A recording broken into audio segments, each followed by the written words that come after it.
만군의 여호와여, 주의 장막이 어찌 그리 사랑스러운지요. 주의 집에 사는 자들은 복이 있나니 그들이 항상 주를 찬송하리이다. 전능하신 아버지 하나님, 오늘 거룩한 성일을 우리에게 허락해 주시어서 이처럼 이전에 나와서 정성을 다하여 주님 앞에 경배 드릴 수 있는 은혜 주신 것을 감사하면서 주님 앞에 영광을 올려드립니다. 하나님이 기뻐하시고 주님이 만족케 하실 수 있도록 온 마음과 정성으로 드려지는 산제사가 되게 하여 주옵소서. 우리의 심령의 기쁨과 즐거움으로 감사함으로 드려지는 귀한 예배 되게 하여 주옵소서. 예배 모든 시정 우리 주님께 의탁하옵고 살아계신 예수님의 이름으로 기도하옵나이다. 아멘.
여호와께 감사하라.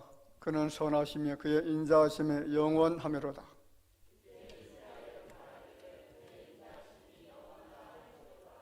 이제 아론의 집은 말하기를 그의 인자하심이 영원하다 할지로다.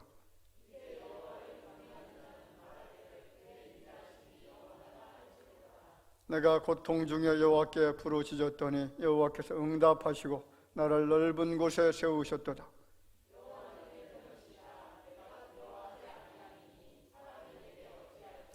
여호와께서 내 편이 되사 나를 돕는 자들 중에 계시니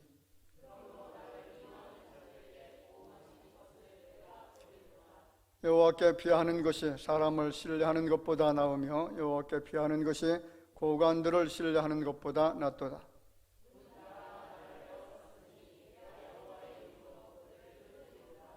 너는 나를 밀쳐 넘어뜨리려 하였으나 여호와께서는 나를 도우셨도다.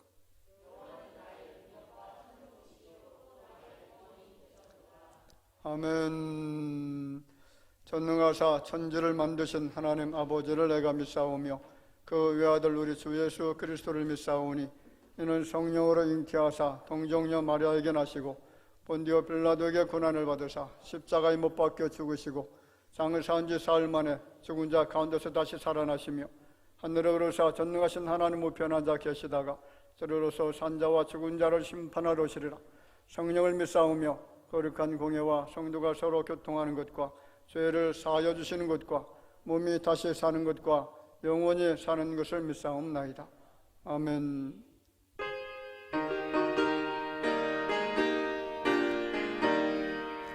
영광 받으신 만유의 주여 우리가 명령을 따르리라.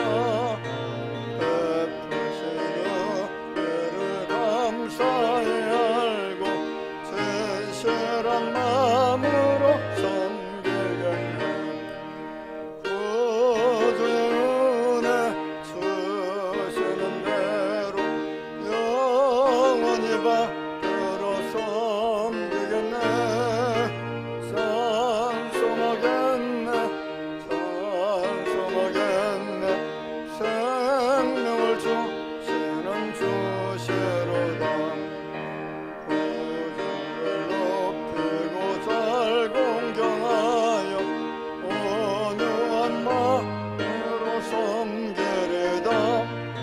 주 예수 안에서 즐거워하며 충성을 다하여 섬기겠네. 구주의 은혜 주시는 대로 영원히 받들어 섬기겠네. 찬송하겠네 찬송하겠네.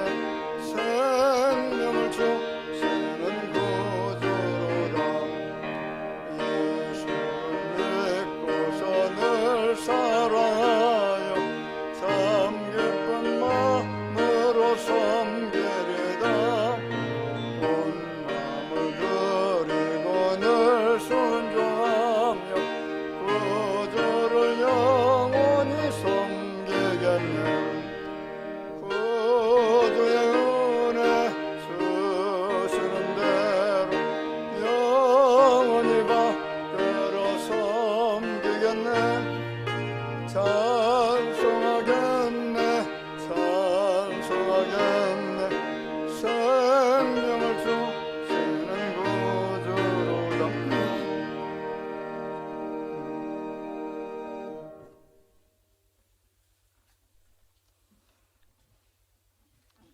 거룩하시고 사랑과 자비가 많으신 거룩하신 여호와 하나님 아버지, 택함 받은 주의 백성들 복주심하고 약속하신 거룩한 주일 귀한 제단에 불러주셔서 여호와 하나님께 예배 드릴 수 있도록 인도하신 여호와 하나님, 참으로 감사와 영광을 올려드립니다.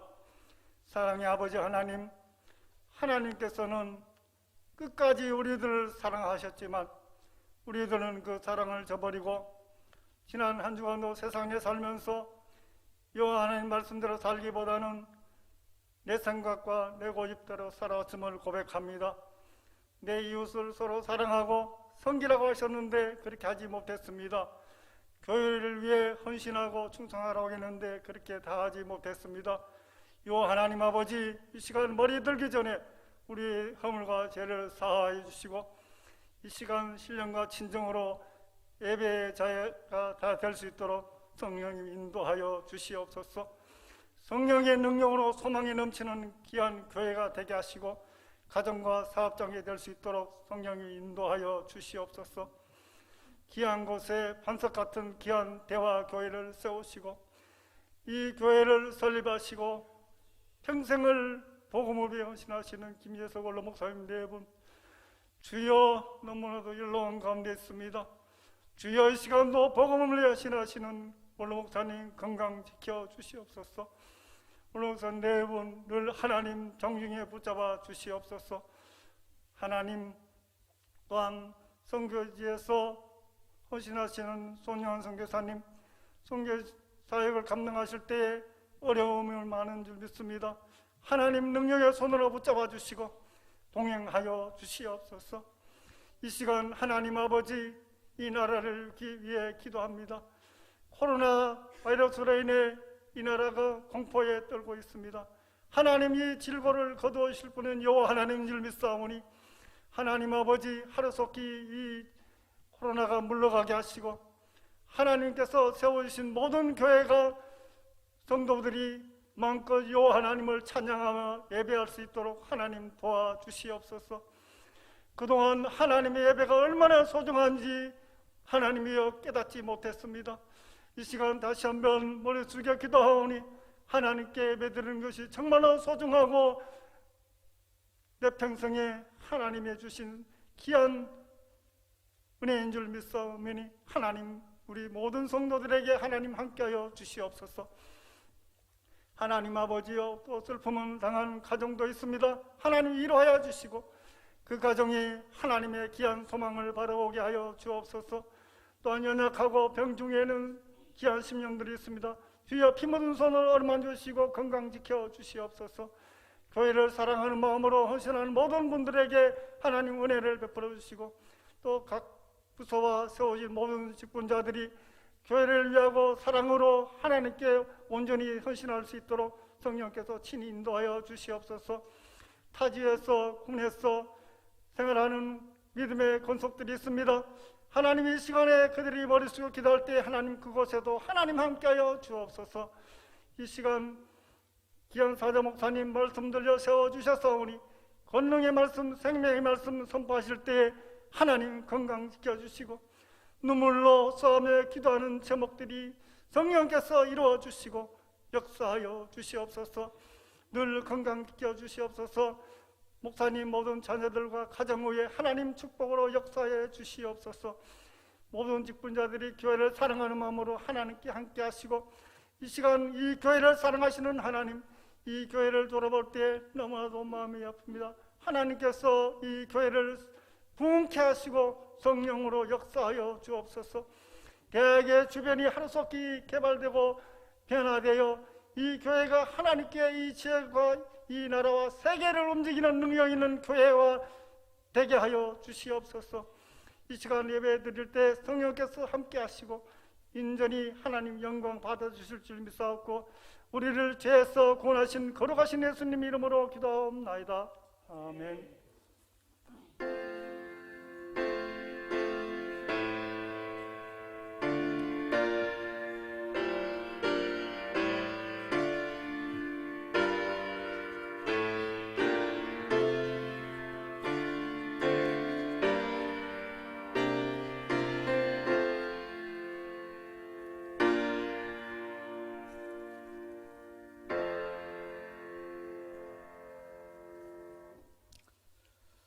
하나님의 말씀을 봉독하겠습니다.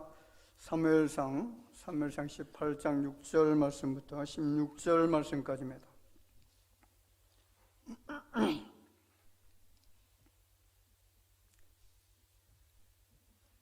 6절 말씀부터 16절 말씀까지 한 절씩 교독하도록 하겠습니다. 우리가 돌아올 때 곧 다윗이 블레셋 사람을 죽이고 돌아올 때에 여인들이 이스라엘 모든 성읍에서 나와서 노래하며 춤추며 소구와 경세를 가지고 왕 사울을 환영하는데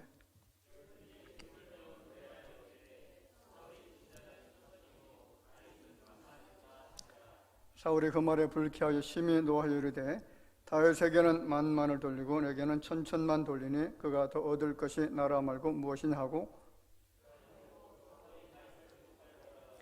그 이튿날 하나님께서 부르시는 악령이 사울에게 힘있게 내림에 그가 집안에서 정신없이 떠들어대므로 다윗이 평일과 같이 손으로 수금을 타는데 그때에 사울의 손에 창이 있는지라.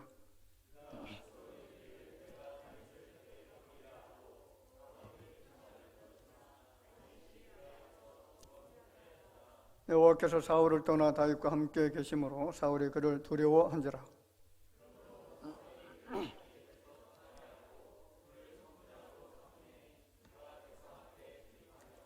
다윗이 그의 모든 일을 지혜롭게 행하느라 여호와께서 그와 함께 계시느라.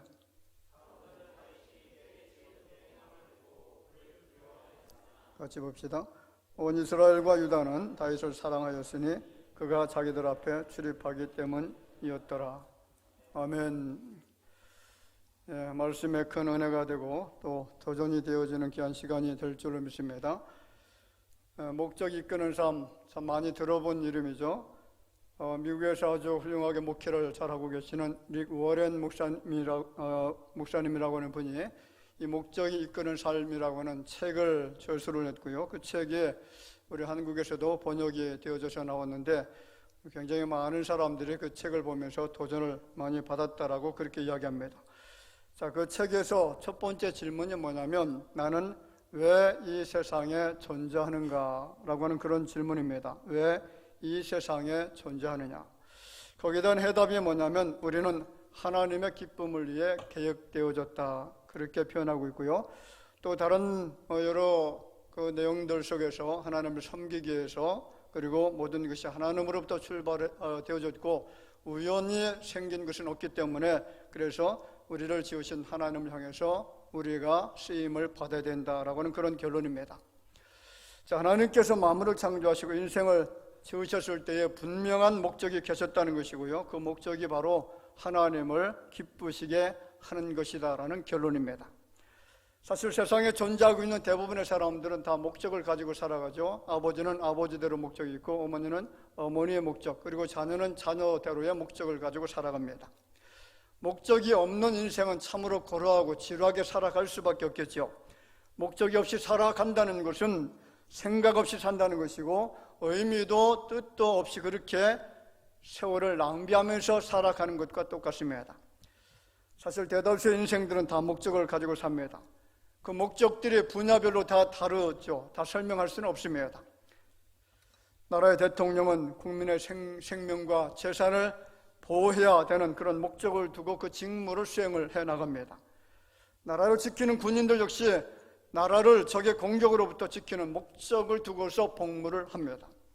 자, 우리 인생도 마찬가지 아닙니까?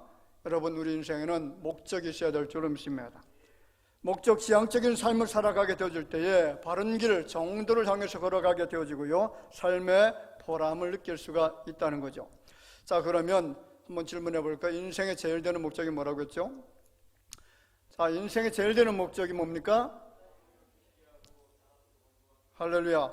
하나님을 영화롭게 하는 것, 다만 그를 즐거이 여기는 것. 자, 17세기 중반에 웨스트민스터 회의가 있었죠. 정확하게 1640년부터 1649년까지 6년 동안 이 회의가 진행이 되어졌는데 거기에 유명한 신학자 121명과 목회자 30명, 전체 151명이나 되는 사람들이 모여서 회의를 진행을 했는데 창세기부터 요한계시록까지 성경 전체 말씀을 계속 읽으면서 그 안에 핵심 내용이 뭐냐 이것을 규정한 것이 바로 웨스트민스터 고백서입니다.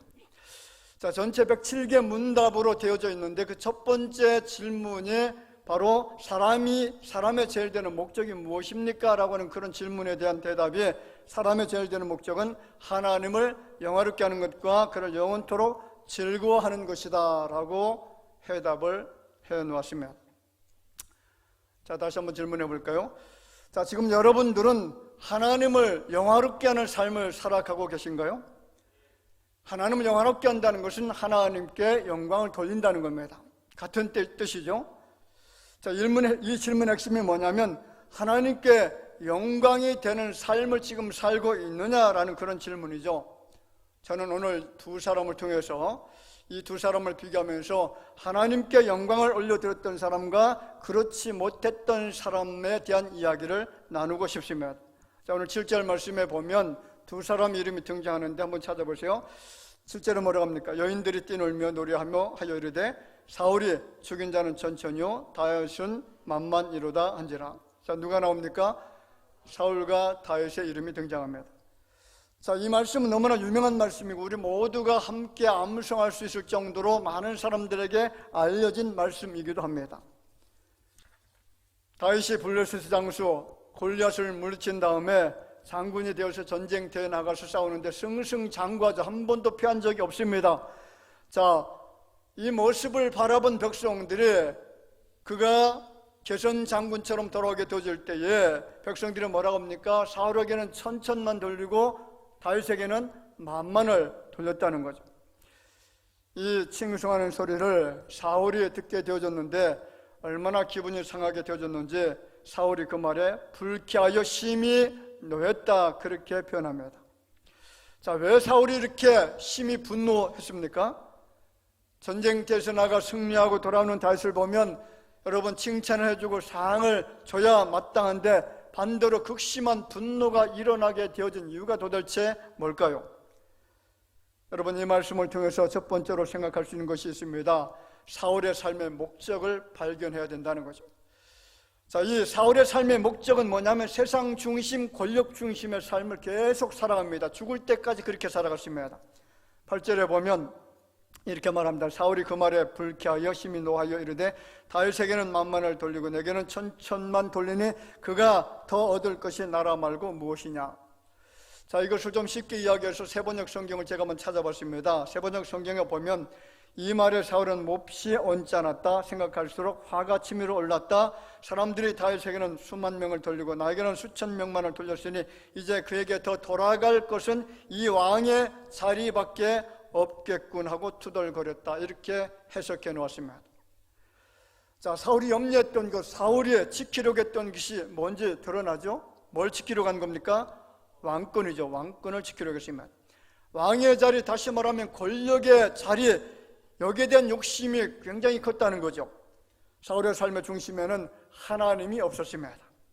말씀이 아니었고 하나님께 영광을 돌리고 그를 영화롭게 하는 그런 삶이 아니라 오직 권력에 대한 탐욕, 그것이 사울 왕의 삶의 핵심이었고 목적이 되어졌다는 거죠. 여러분, 권력의 맛을 본 사람은 그 권력의 달콤함에서 빠져나오기가 정말 어렵다는 것, 저는 정말 많이 경험을 해봅니다.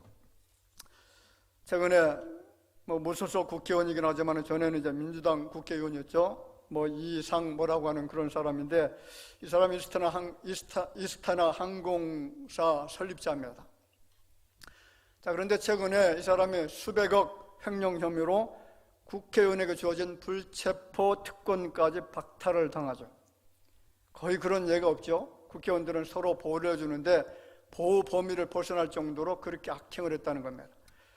자, 그런데 놀라운 것은 이 사람이 예수를 믿는 크리스찬이었다는 거죠.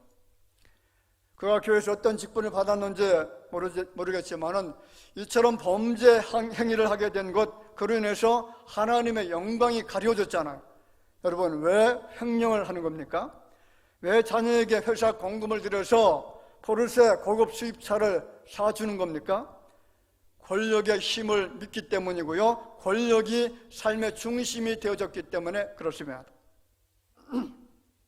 권력의 맛에 도취되니까 신앙의 맛을 잃어버립니다. 권력을 따라가다 보니까 죄의 심각성이 눈에 보이지 않게 되어진 것이고, 결국 하나님을 영화롭게 하는 것이 아니라 하나님을 괴롭게 하는 불의한 자리로 떨어지게 됩니다.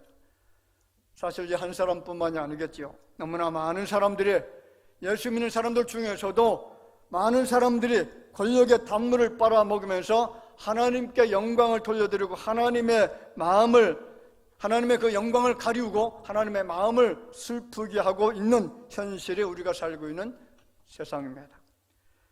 사울도 그랬던 것 같습니다. 그가 이스라엘의 왕이라고 하는 권력의 맛에 빠지면서부터 하나님이 보이지 않았고요, 말씀이 들리지 않았습니다. 선지자의 말이 안 들렸습니다. 옳고 그름에 대한 분별력과 판단력을 완전히 잃어버립니다. 정직함을 잃어버렸습니다. 선한 행실을 잃어버렸죠. 하나님을 신뢰하는 믿음도 잃어버렸습니다. 말씀에 순종하는 것도 잃어버렸고, 사울은 이 권력에 대한 탐심이 결국 하나님의 영광을 가리게 했고, 그로 인해서 하나님께서 슬퍼하시게 되어지는데, 얼마나 슬퍼하시냐면 사무엘상 15장 11절 말씀에 이렇게 말하죠. 내가 사울을 왕으로 세운 것을 후회하노니 그가 돌이켜서 나를 따르지 아니하며 내 명령을 행하지 아니하였음이니라. 왕으로 세워놨더니 내 명령을 따르지 않았다는 것이죠. 돌이켜서 하나님을 배신하고 배역하고 대적하는 삶을 살아갑니다. 그래서 하나님이 후회라는 단어를 사용을 하십니다. 이 사람은 악행을 멈추지 않았습니다. 다윗을 왜 죽이려고 합니까? 다윗이 얼마나 이스라엘의 영웅이고 이스라엘을 살렸던 그런 위대한 장군이잖아요. 그러면 높여주고 인정해주고 칭찬해주고 그 사람을 더 귀하게 사용해야 되는데 다윗이 왕권을 강탈해 갈까봐 계속 미워하죠. 죽이려고 계속 추격해가는데 그 추격하는 것을 죽을 때까지 멈추지 않았다는 겁니다. 심지어는 제사장, 하나님의 거룩한 제사장 몇 명을 죽인지 아시나요? 85명을 살해를 했습니다. 여러분, 지금 정부의 모습을 보면 정말 심각하죠. 우리 대한민국 정부의 모습을 보면 교회를 핍박합니다. 심지어는 교회 재정을 감사를 한다라고 찾아오는 경우도 있고, 그래서 국세청 직원들이 교회에 들어와서 회계 장부를 뒤적거리는 이런 일들이 지금 일어나고 있습니다.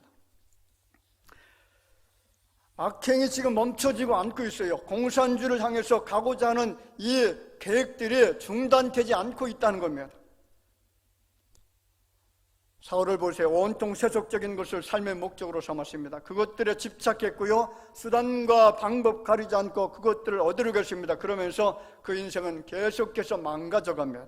여러분, 잘못된 목적, 세속적인 것들을 삶의 중심에 두고 살게 되어질 때에 어떻게 되어지느냐, 우리가 성경에서 사울의 말로를 볼 수 있습니다. 악신에 들렸죠. 우울증과 정신 착란증에 빠져 살다가 마지막에는 전쟁터에 나가서 어떻게 됐습니까? 죽게 되어집니다. 하나님의 영광을 가리우는 사람들, 하나님의 영광을 도적질하는 사람들, 이런 사람들은 누구의 심판이 있다는 거죠? 하나님은 그 사람들을 절대로 그냥 놓아두지 않죠. 서울시장의 모습을 보면 알지 않습니까? 전에 서울시장, 하나님의 영광을 얼마나 가리우는지, 하나님을 얼마나 대적하는지. 여러분, 하나님을 사랑하고 나라를 사랑하는 사람들의 어떤 모임, 이런 것들은 다 중단시키고, 그런데 동성애자 모임은 계속 활성화시켜서 모임을 갖도록 했더니 하나님은 얼마나 화가 나셨는지 그를 자살의 영을 주어서 죽게 만들잖아요.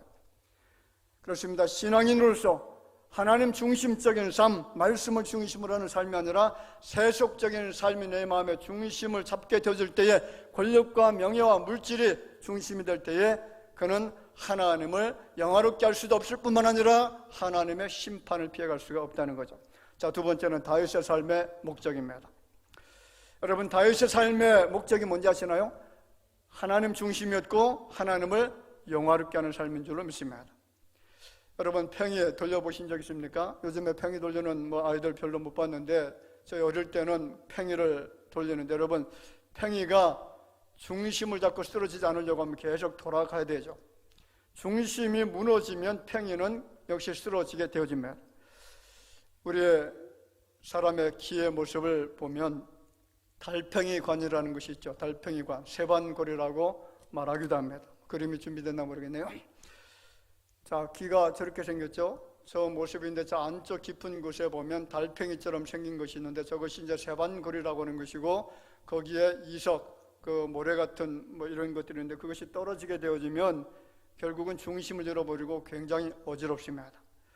자, 기가 고장나면 중심을 잃어버리게 되어지는 것이고, 중심이 무너지면 생활이 불가능하죠. 어떤 운동도 할 수가 없고 걸어가는 것조차도 힘이 듭니다. 그렇습니다. 중심이 무너지면 삶이 괴롭고 힘이 듭니다.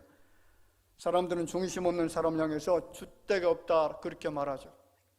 여러분, 우리 인생들이 정말 복되게 살 수 있도록 하나님께서 그 방법을 가르쳐 주셨는데, 그것은 누구 중심으로 살라고요? 하나님 중심으로 살아가시기를 바랍니다. 민수기 말씀을 보면 성막을 중심으로 사면으로 진을 치는 진군들을 볼 수 있죠. 한번 볼까요? 진군이 어떻게 생겼습니까? 자, 제일 가운데 지금 뭐가 있는 거죠? 성막. 자, 주변 사방에는 3개 지파씩 해서 진을 치고 행군을 하게 되어지는데, 이 진영이 흐트러지지가 않습니다. 항상 저 진영을, 대열을 유지하고 움직이죠. 그래서 불과 구름 기둥이 움직일 때마다 저 진영을 유지해서 무엇을 중심으로 움직이는 겁니까? 성막을, 하나님께서 계신 성막을 중심으로 해서 계속 움직여 가고 있습니다. 여러분, 이스라엘에게 있어서 성막 중심의 삶이 뭔지 아시나요? 하나님 중심의 삶이라는 거죠. 모든 일에 하나님을 중심을 두고 하나님을 중심으로 해서 살라는 겁니다. 과거에는 물질 중심, 명예 중심, 건강 중심, 사람 중심, 가정 중심으로 살았던 것을 이제는 하나님을 중심으로 살아야 된다는 것. 왜 그렇게 살아야 합니까? 하나님을 영화롭게 하는 행위, 하나님을 영광스럽게 하는 행위가 되기 때문에 그렇다는 거죠. 고린도전서 10장 31절 말씀에 보면 그런즉 너희가 먹든지 마시든지 무엇을 하든지 다 하나님의 영광을 위하여 하라. 여러분, 왜 음식을 먹습니까? 왜 음식을 먹죠? 내 배부름, 내 만족을 위해서 먹는 건가요? 하나님의 영광입니다. 왜 병원에 가서 치료받습니까? 하나님의 영광을 위해서. 모든 것을 먹든지 마시든지 무엇을 하든지 간에 우리 생각 속에는 그것이 하나님의 영광이어서 내가 이렇게 한다라는 의식을 가지라는 겁니다. 다윗이 그렇게 살았죠. 그는 무엇을 하든지 그 목적이 하나님께 중심을 두고 살아갔습니다. 다윗이 왜 골리앗과 싸운지 아시나요? 그 조그마한 소년이 거구 거인 골리앗과 왜 싸웠습니까? 다윗의 싸움은 사람에게 인기를 끌거나 어떤 관직을 얻기 위한 싸움이 아니었다는 거죠. 사무엘상 17장 26절 하반절 말씀에 보면 그 싸움의 이유가 밝혀집니다. 뭐라고 하죠? 이 할례 받지 않은 블레셋 사람이 누구에게 살아계신 하나님의 군대를 모욕하겠느냐? 왜 다윗이 골리앗의 모욕적인 언사를 참을 수가 없었던 겁니까? 하나님의 군대, 하나님의 이름을 모욕했기 때문에 그렇다는 거죠. 46절은 이렇게 말합니다. 오늘 여호와께서 같이 읽어봅시다. 너를 내 손에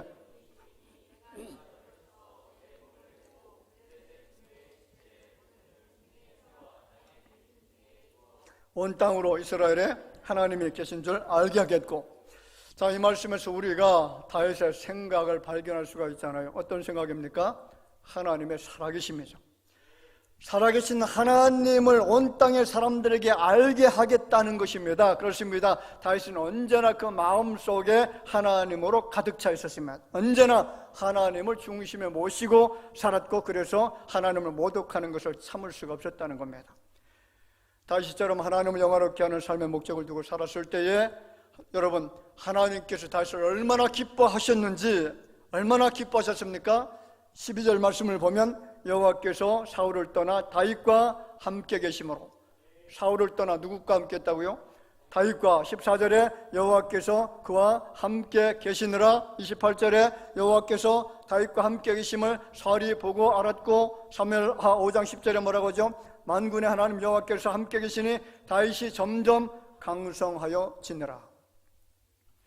뿐만 아니라 본문에 보면요, 다윗이 지혜롭게 행했다는 말이 네 군데나 나타나죠. 5절 말씀, 14절, 15절, 30절 말씀에 다윗이 지혜롭게 행했다라고 표현하고 있습니다. 하나님 중심의 삶을 살았던 다윗을 하나님 얼마나 기쁘시게 생각하셨던지 그에게 승리할 수 있도록 지혜를 주셨다는 거죠. 그렇습니다. 다윗은 하나님 중심의 삶을 살았고 언제나 하나님을 영화롭게 하는 삶을 살아갔습니다. 오늘 여러분의 삶이 그와 같은 삶이 되어지기를 주의 이름으로 축원을 드립니다. 반드시 그렇게 사셔야만 됩니다. 다윗에게 주셨던 하나님의 함께하심과 지혜가 있도록 하기 위해서는 반드시 하나님 중심의 삶을 살아가시기를 주의 이름으로 축원을 드립니다. 자, 세 번째, 그럼 어떻게 하나님을 영화롭게 할 수가 있느냐는 거죠. 자, 같이 한번 따라서 봅시다. 예수님을 닮아야 된다. 누구를 닮으라고요? 자, 하나님을 영화롭게 할 수 있는, 하나님께 영광을 돌려드릴 수 있는 삶을 살기 위해서는 반드시 우리가 예수님을 닮아가는 삶을 살아야 된다는 거죠. 여러분, 토마스 아켄피스라는 사람 있잖아요. 독일의 가난한 직공의 아들로 태어났습니다. 이 사람 19세기에 아우스티누스 수도원에 들어가죠. 얼마 후에 정신 수도사가 되겠다 그렇게 서약을 했습니다. 1471년에 이 사람이 세상을 떠난 다음 그 다음 72년도에 그리스도를 본받아라고 하는 책을 저술을 합니다. 자, 이 책은요, 근세 500년 동안에 성경 담으로 많이 읽혔던 그런 책이고 굉장히 유명한 책이고요. 그리고 예수님의 생애가 어떤 생애였는지 이것을 묵상하고 본받아야 된다라고 하는 그런 책입니다. 자, 그런데 이 책의 제목이 Imitation of Christ라는 책, Imitation of Christ, 그리스도의 모방, 그런 뜻이죠. 누구를 모방하라고요? 예수를 모방하라, 예수를 닮으라는 겁니다. 그 세상에 보면 가수들을 모방하는 사람들 있죠. 나훈아를 모방하는, 또 조용필을 모방하는 그런 가수들이 있는데 구분이 됩니까 안 됩니까? 거의 구분이 안 될 정도로 목소리도 똑같고 흉내도 똑같이 냅니다. 자, 마찬가지로 예수를 모방하면 우리는 예수 그리스도의 형상으로 변화가 일어나게 될 줄을 믿습니다. 예수님을 닮게 된다는 거죠. 예수님이라면 나는 도대체 어떻게 해야 되느냐? 예수님이라면 이럴 때 어떻게 행동해야 될까? 예수님이라고 하면 이 상황에서 내가 어떤 말을 해야 될까? 어떻게 대처해야 될까? 날마다 예수를 생각하면서 예수를 모방하라는 겁니다. 이처럼 하나님 닮기를 원하는 사람들에게 하나님이 뭐라고 하실까요? 예수 그리스도를 정말로 닮기를 원하는 그런 정성을 가지고 살아가는 사람들에게 하나님 우리에게 뭐라고 하시느냐? 욥기 1장 8절에 이렇게 변합니다. 여호와께서 사탄에게 이르시되 내가 내 종 욥을 주의하여 보았느냐? 그와 같이 온전하고 정직하여 하나님을 경외하며 악에서 떠난 자는 세상에 없느니라. 할렐루야. 여러분, 우리가 정말 주님을 사랑하는 마음을 가지고 닮아가기를 원한다면 하나님께서 온전한 사람, 정직한 사람, 하나님을 경외하는 사람, 악에서 떠난 사람, 내가 너를 사랑한다, 내가 너를 축복하겠다라고 그렇게 인정해 주실 줄로 믿습니다. 로마서 15장 5절 이렇게 말하죠. 이제 인내와 위로의 하나님이 너희로 그리스도 예수를 본받아 서로 뜻이 같게 하여 주사. 누구를 본받으라고요? 그리스도 예수를 본받으라는 겁니다. 신약 성경 13권을 기록했던 사도 바울이 성도들에게 정말로 소원하고 바라고 바랬던 것이 뭐냐? 너희들 예수님을 본받아야 된다. 예수님을 모방하면서 살아가야 된다라는 거죠. 예수 그리스도를 본받는 것이 예수님을 닮는 것이고, 예수님을 닮는 것이 바로 하나님을 영화롭게 하는 것이라는 겁니다. 여러분, 예수님의 선함을 닮으시기를 주 이름으로 축원을 드립니다. 예수님의 선함을 닮기 위해서 우리가 버려야 될 것은 우리의 악함을 버려야만 됩니다. 예수님의 의로움을 닮으시기를 주 이름으로 축원을 드립니다. 의로움을 닮기 위해서는 뭘 버려야 되죠? 불의함을 버려야 됩니다. 예수님의 사랑을 닮아야 됩니다. 그럼 우리가 버려야 될 것이 뭡니까? 미움을 버려야 될 줄로 믿습니다. 예수님의 정직을 닮아야 됩니다. 뭘 버려야 되죠? 부정직함을 버려야만 됩니다. 예수님의 성결함을 우리가 담기 위해서는 불결을 버려야 되고, 예수님의 섬김을 본받기 위해서 담기 위해서는 여러분 우리의 높아짐을 버려야 됩니다. 예수님의 기도를 우리가 본받기 위해서는 나태함을 버려야 되고, 예수님의 감사를 여러분 담기 위해서는 우리의 불평을 버려야 될 줄을 믿습니다. 두 번째로 내 삶을 통해서 예수님을 볼 수 있도록 해야 된다는 겁니다. 우리가 하나님을 영화롭게 하기 위해서 어떻게 해야 되느냐? 내 삶을 통해서 누구를 볼 수 있어야 된다고요? 누구를 본다고요? 예수님을 볼 수 있도록 해야만 됩니다. 나를 통해서 리플렉스 누구를 반영한다고요? 예수님을 반영하라는 겁니다. 반사라는 거죠. 여러분, 우리 그리스도인들의 삶이 얼마나 중요한지를 아셔야 됩니다. 우리가 예수 그리스도를 주로 고백하고 그를 섬기는 순간부터 우리는 하나님의 자녀라고 하는 칭호를 받았습니다. 우리가 하나님의 자녀고 하나님의 백성이 되어졌다면 어떻게 살아야 되느냐? 하나님의 자녀답게 살아야 됩니다. 사도행전 11장 26절에 이렇게 말하죠. 암남의 안독에 데리고 와서 둘이 교회 1년간 모여 있어 큰 무리를 가르쳤고, 같이 읽어볼까요? 제자들이 안디옥에서 비로소 그리스도인이라 일컬음을 받게 되었더라. 자, 예루살렘 교회로부터 안디옥교에 파송받은 바울과 바나바가 안디옥교회 성도들을 1년 동안 열심히 가르쳤습니다. 자, 그 사람들의 숫자가 굉장히 큰 무리였다라고 말하죠. 굉장히 많은 사람들이 모여들었습니다. 여기서 중요한 것은 가르침을 받은 성도들이 그때부터 어떤 칭호를 받았느냐? 크리스찬이라는, 그리스도인이라고 하는 칭호를 받았다는 거죠. 자, 여러분, 우리가 예수를 믿게 되면 사람들이 우리를 뭐라고 부르죠?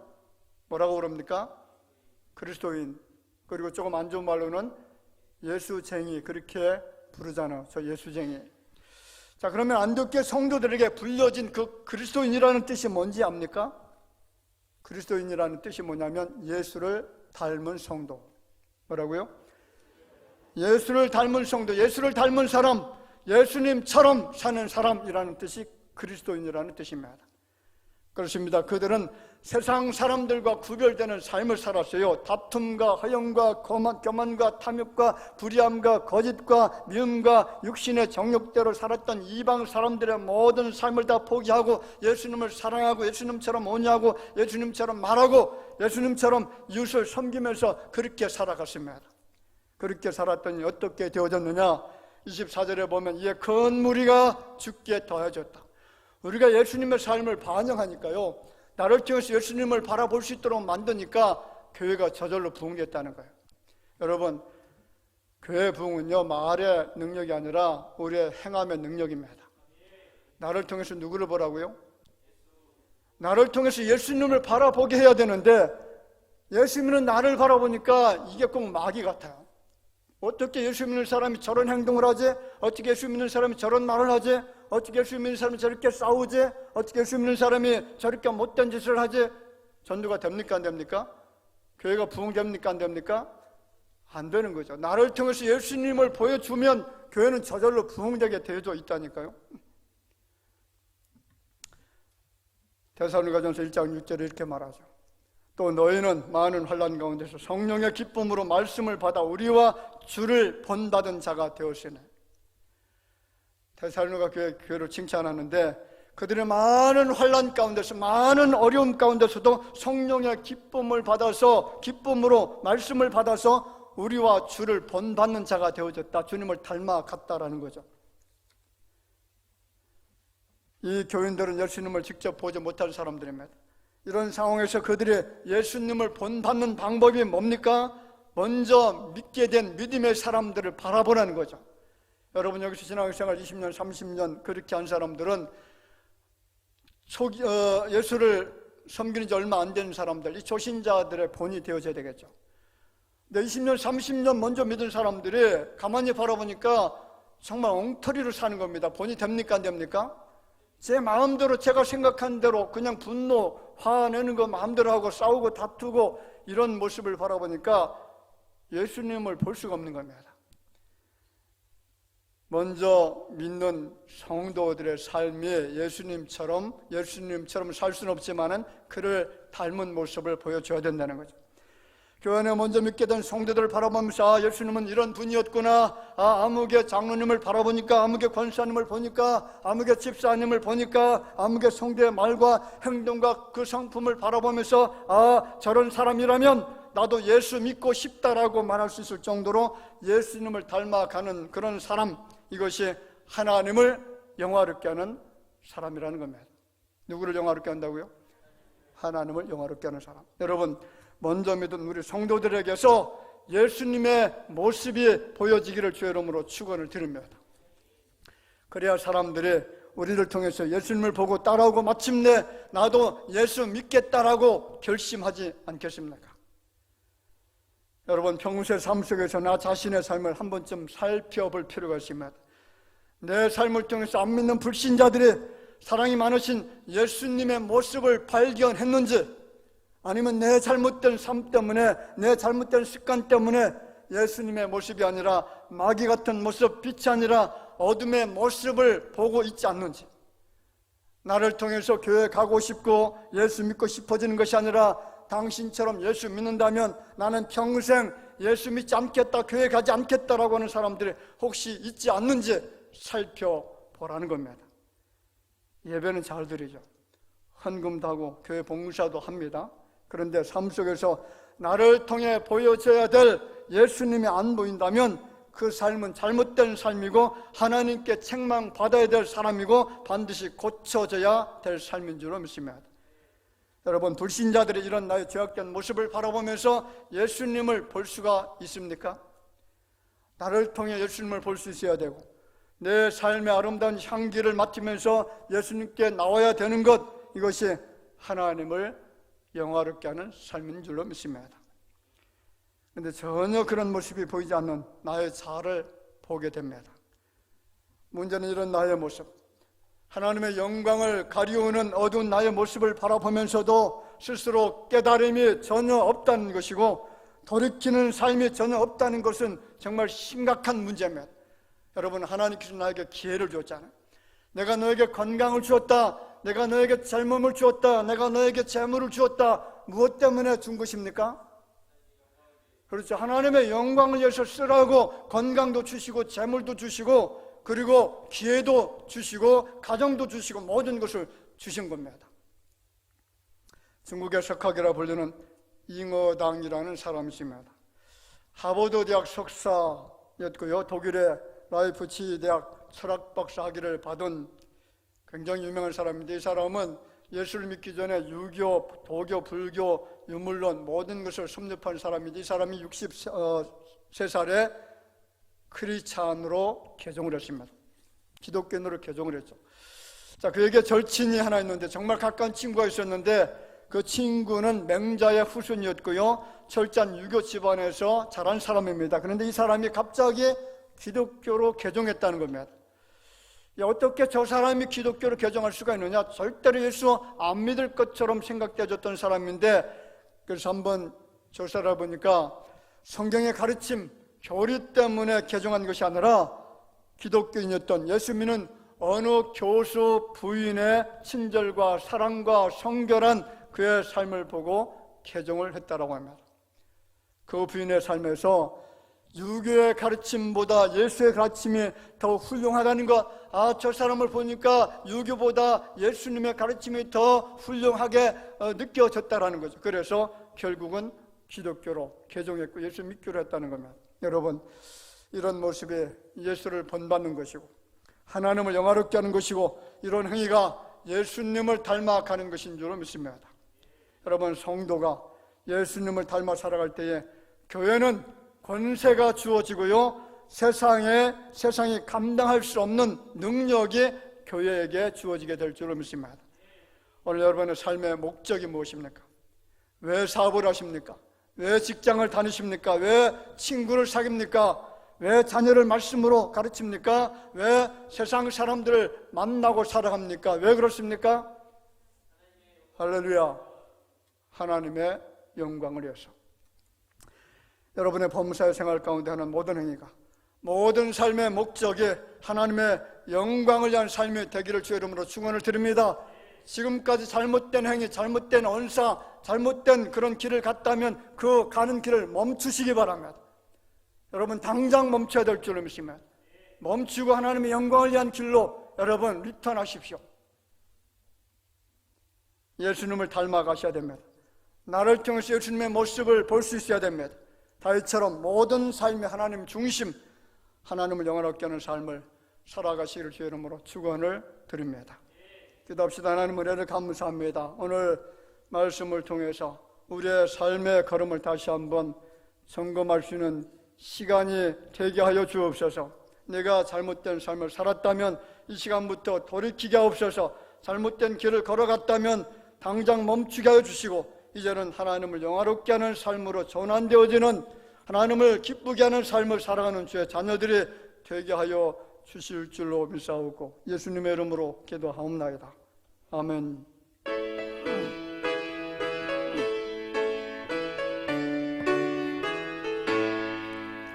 나의 죄를 정케 하사 죄의 끈 삼으신 구세주의 넓은 사랑 항상 찬송합니다.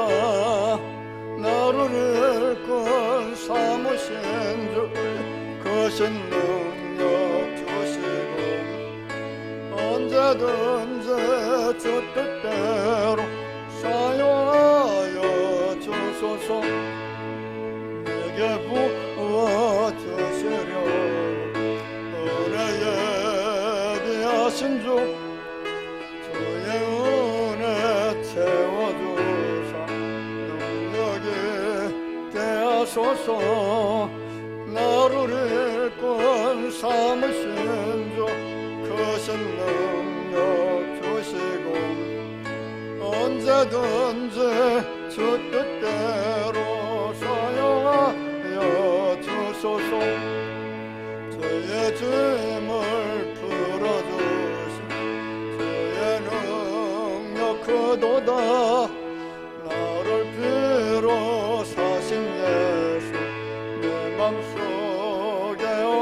주소서. 나를 일꾼 삼으신 주 크신 능력 주시고 언제든지 주 뜻대로 사용하여 주소서.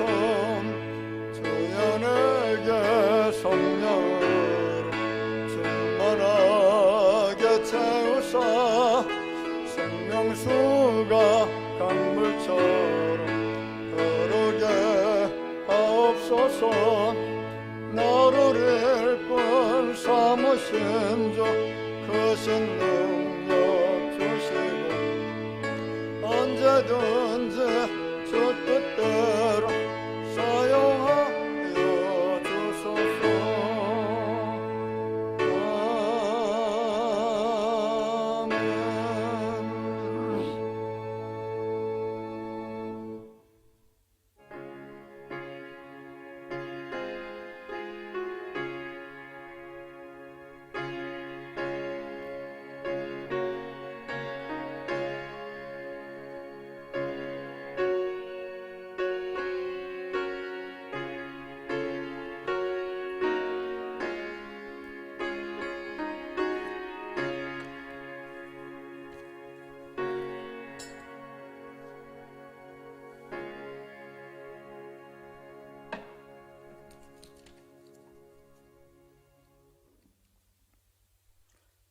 감사의 물 드립니다. 윤명철 전도사님, 은혜 감사함으로 이정희 군사님, 전상호 집사님, 최영 군사님, 우리 가족들의 건강 지켜주옵소서. 김덕준 종순자 집사님 항상 지켜주셔서 감사합니다.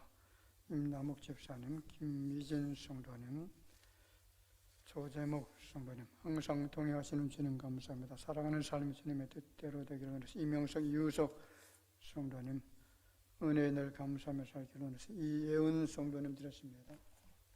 11조임을 드립니다. 김덕준 종순자 집사님, 김경진 집사님, 임남욱 집사님 드렸고요. 김유진 성도님, 김보균, 이예은, 이혜인 성도님 드렸습니다. 선경금, 구정금, 주정원금, 정성을 다해서 드렸습니다.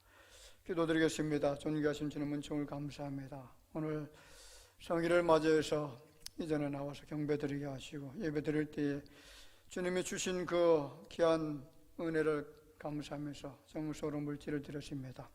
하나님의 것인 것을 알고 분별해서 여러 가지 기도의 소원을 담아 드렸사오니 소원대로 이루어질 수 있도록 주께서 가정들마다, 사업들, 일터마다, 일손들마다 주님이 보호하시고 지키시고 동행하시고 필요한 모든 것들을 주님이 허락하여 주실 줄을 믿습니다. 예물이 사용되어질 때마다 소원이 만족하게 되게 하시고 오병이의 풍성한 기적을 체험하는 주의 종들이 되게 하여 주시기를 원하옵고 살아계신 예수님의 이름으로 기도하옵나이다. 아멘. 자, 같이 인사 잠깐 나눕시다. 반갑게 웃으시면서 만나서 반갑습니다. 주님 안에서 사랑합니다. 우리 기쁨으로 같이 즐겁게 인사드리겠습니다.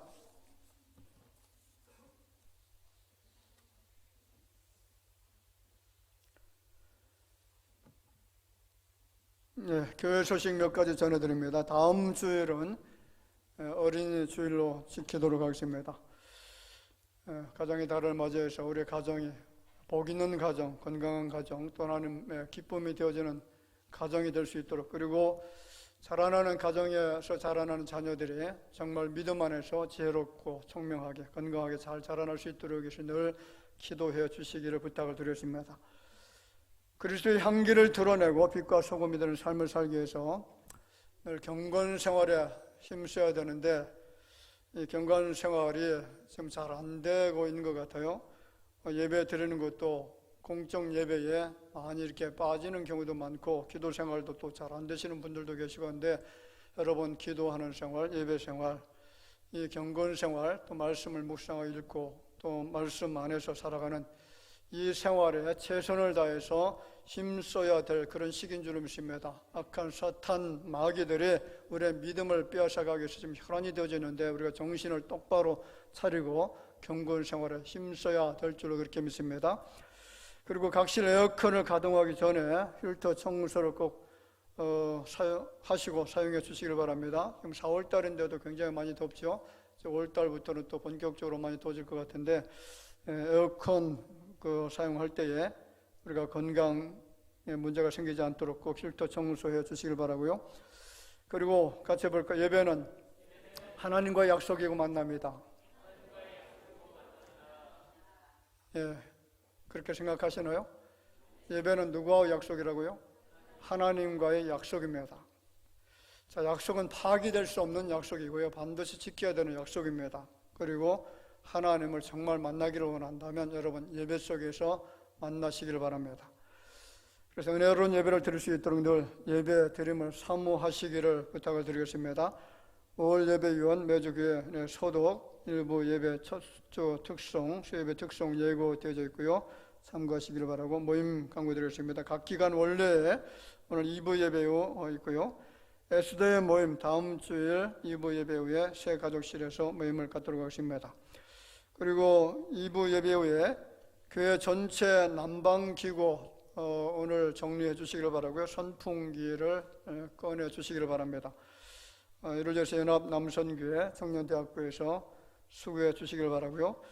그리고 우리 최강식 장로님, 박은혜 권사님 가정에서 감사의 떡을 준비하셨는데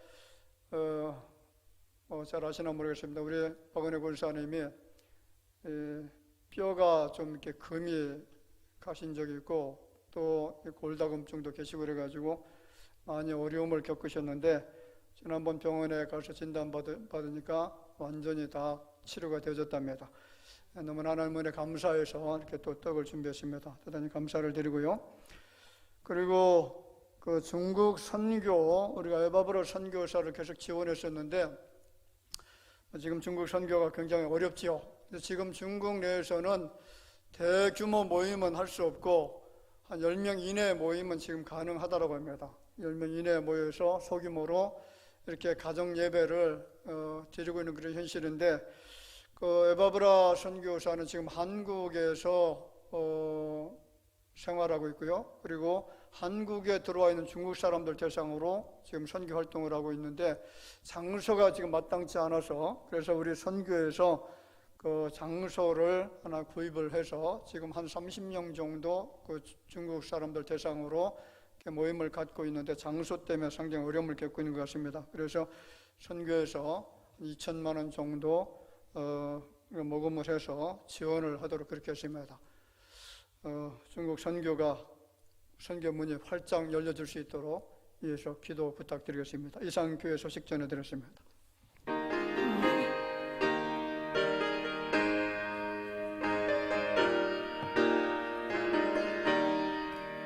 주님의 뜻을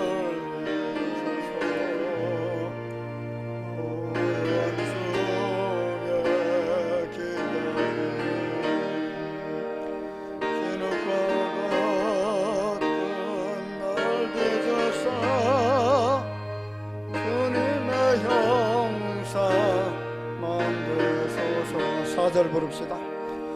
주님의 뜻을 이루소서. 온전히 나를 주장하사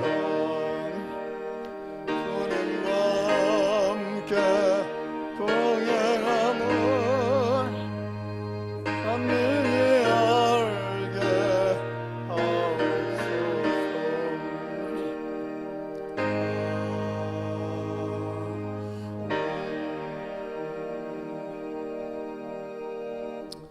지금은 인생들의 모든 죄가를 도말해 주시기 위해서 십자가에 참혹한 형벌 당해주신 우리 구주 예수님의 은혜와 하나님 아버지의 사랑하심과 성령님의 교통하심, 인생의 모든 삶의 걸음들을 하나님의 영광에 맞추고 주님을 영화롭게 하는 삶을 살겠다라고 마음에 다짐하며 머리 숙여 경배드리는 모든 주의 자녀들 위해 이제로부터 영원까지 함께 있을지어다. 아멘.